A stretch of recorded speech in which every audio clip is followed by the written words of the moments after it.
Sure, you ask others for help if you need to turn a patient in a bed or do a procedure. But what if you really need help? I mean, what if you're exhausted or overwhelmed or discouraged or even worse? Would you ask for help in that situation? That's the subject of this episode. This is Dharma for Doctors, Spiritual Care for Caregivers, and I'm your host, Chaplain Greg Holden. I could have named this talk When Things Fall Apart, but that's already the title of a really good book by Pema Chodron that I do recommend, by the way. I could have named it Caring for Yourself or Loving Yourself, because these are things that encourage you to ask for help. By help, I mean talking to your supervisor about taking a break, or seeking out a counselor or a friend to talk to about what you're going through. Asking for help is not valued or promoted by mainstream culture. We tend to admire people who power through to the end, who tough it out by themselves. Charles Lindbergh was a great hero because he flew across the Atlantic Ocean all by himself. Richard Byrd wrote a book entitled Alone about his explorations in the Arctic. There was a book and later a movie called Wild by Cheryl Strayed about walking the Pacific Coast Trail for 1,000 miles after her mother's death. And she was alone. One of my heroes, Muhammad Ali, fought Joe Frazier in the Thrilla in Manila fight in 1975. Frazier was a terrific and tenacious fighter. By the 9th round, Ali was just exhausted. He told his trainer it was the closest he had ever been to dying. But they kept hammering each other until the fight was stopped after 14 rounds. Frazier still wanted to keep going, but his trainer stopped it. 1 billion people watched that fight. Something like this impresses upon people that you have to stick it out to the bitter end. That is not true. Whoever came up with this idea? Hospital residency is hard. You work long hours. You do overnights. You pull extra shifts. Personally, I think it's unfair. My opinion. I never liked overnights. But I had to do some when I was a chaplain resident. Doctors don't realize that if you are burned out or sad, having internal distress about a case, or an ethical dilemma about a case, you can seek out a chaplain or a valued colleague or someone to talk to about what you're going through.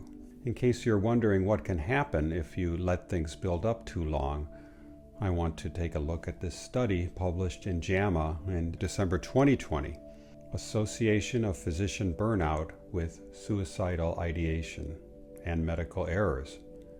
It was conducted in 2018-19, before the COVID pandemic. It was a study of 1,354 physicians.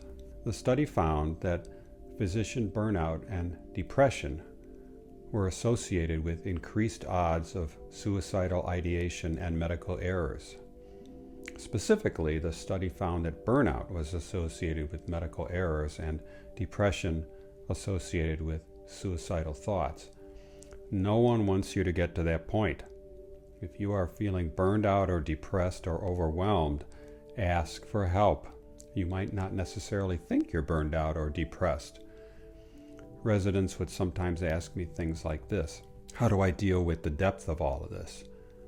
Or they might talk about another wave of COVID patients coming to the hospital and feeling a sense of hopelessness, of not making any progress. In a previous episode, which I'm linking to above, I mentioned that doctors can reach out to people like chaplains if they are upset or in distress. I wanted to say a little more about that in this context. Chaplains aren't there to talk about just religious matters, in other words.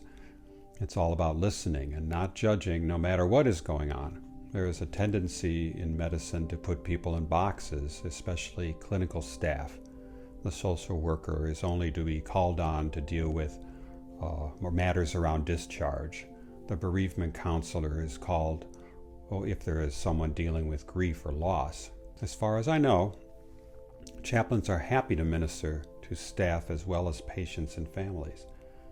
The problem is that there isn't a formal mechanism for this.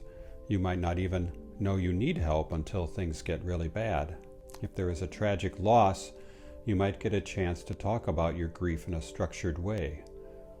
Once, when a resident was found dead in his apartment with no previous sign of illness or distress, a gathering was organized for his colleagues and I took part. At such times, you really feel the need we have for meaning when something senseless or shocking takes place.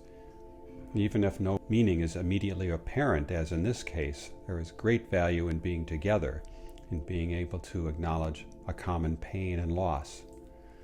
And people have the opportunity to talk if they wish, or mourn silently if they prefer. Most times, though, it's up to you to seek out someone like me or senior staff if you are troubled by an ethical dilemma or another issue. Taking that step can be difficult, especially if you're someone whose tendency is just to power through or do it all yourself.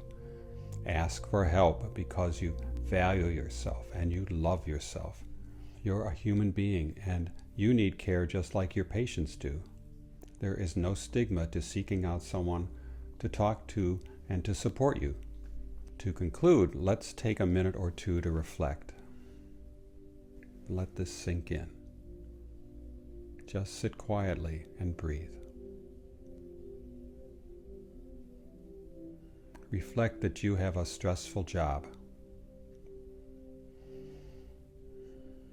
Reflect that you are being put in situations that most people in their 20s or early 30s do not have to go through. You see people die. You see people suffer. You can't save them all. Acknowledge that you are doing something exceptional. Take that into your heart like light from the sun. That you have been called to help people as best you can. You are doing your best. Love yourself. Let the golden light fill you with loving and caring for yourself. Resolve to do whatever you can do to ask for help, to get help if you need it, because you want to grow, to thrive, to become an ever more caring and compassionate and wise human being. You are worth this care. Feel this golden light grow in you and then burst forth from you because it just can't be contained. Envision it washing over your colleagues, your patients, everyone around you. May you walk in that light for the rest of the day. And if the light ever flickers out and you feel you need it, ask for help to relight it. Thanks so much for listening. Is it hard for you to ask for help? Who do you turn to? Share with us in the comments below. If you have any other topics you would like me to talk about, let me know about that as well. I'm Chaplain Greg Holden, and this has been Dharma for Doctors, Spiritual Care for Caregivers. Until next time, thank you, and I bid you peace.